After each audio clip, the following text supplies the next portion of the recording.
Hi everybody, it's Christina from cardmakingmagic.com. Now this is the effect that we're going to produce today. It's like a watercolour of some flowers, but it's very easy to achieve. It is quite messy though, and what you're going to need are obviously some flowers. Now I've picked these from my garden this morning. Pick them when they're just past their best, because there'll be nothing left of them when you've finished. And if they're wet, just allow them to dry or dry them off so that you're ready to use them.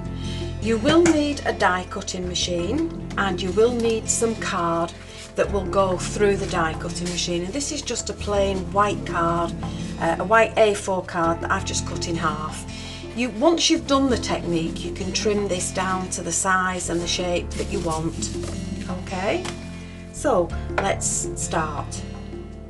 Okay, so once you've picked out the flowers that you wish to use, just add them to your base of your die cutting machine.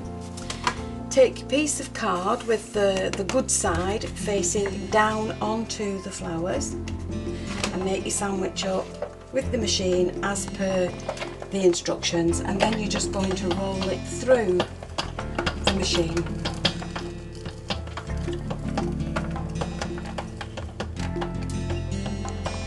Now this is the messy bit, because you get a very gloopy mess at the other end, so be ready to just clean things off as you take them off. And then when you lift the card, that's the horrible mess that you met with. So now you need to very carefully pick off the leaves. It's the result that you end up with. Not very impressive at the moment, I suppose, but you're going to dress this up to make a really beautiful card.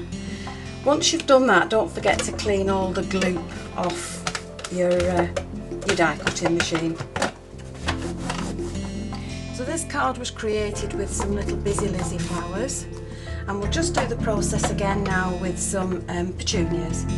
So take your leaves and lay them down. Put your flowers where you want them to go.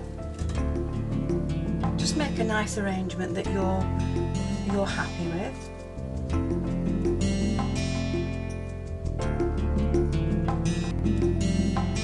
Just spread them out a little bit more. Okay.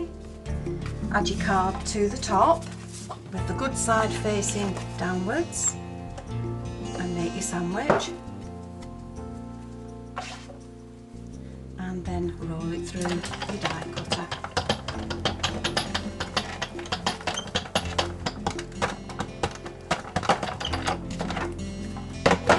And again, be ready to clean off the mess as you take your die cutter apart. And again, this is the mess that you end up with. Again, carefully peel off the flowers.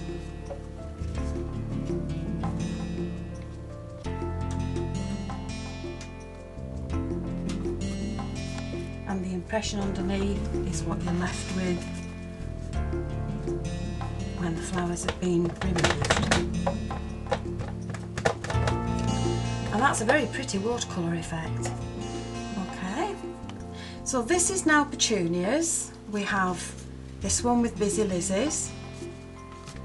This again was created with petunias. And these were made from the very pink flowers. But as I say to you, the card doesn't really come out the same colour as the flowers that you placed on it. But nevertheless, a very pretty effect from the pink flowers. Okay, and if you try and take the flowers off too soon, you end up with this, where I took them off too soon and smudged it, or I wasn't careful enough and I smudged it. But that can be trimmed off, and the other two flowers can be used on a card. So crafters don't waste anything, you can always adapt it to fit. And that's another one with Busy Lizzies, which is not quite dry yet, and I haven't got the flowers off. But as I said to you, it is a hit and miss technique. If you don't like the result, you can always start again, but they do make a very pretty base for your card. And once you've done that, you can then add them to your cards as you wish. in a bit of a mess here. So this is one with Busy Lizzie's, and I've just added some gold embossing with scrolls to the side. I've actually taken a photograph of some flowers in my garden and made the backing paper. This is another one that's been added to silver mirror card with some little butterflies on it, and again embossed in the background with silver. There's another one that's been embossed in gold. And this is the one that's featured on the website. This is the one I show you on the website to make. So please come and visit cardmakingmagic.com for some really good ideas on what to do with your pressed flower technique.